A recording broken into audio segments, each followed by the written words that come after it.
Okay, it's the end of 2018 block of the month. You have borders left. So first, what you're going to need to do is cut these smaller pieces. They're 2.5 by 6.5, and you are going to need 8 of them.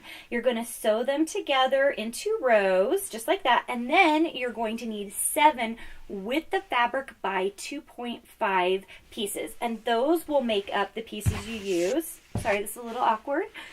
These long pieces in between, and then the outside border pieces. And if you have 7 of those, you should easily be able to square up your quilt and finish it out. But look how cute that turned out.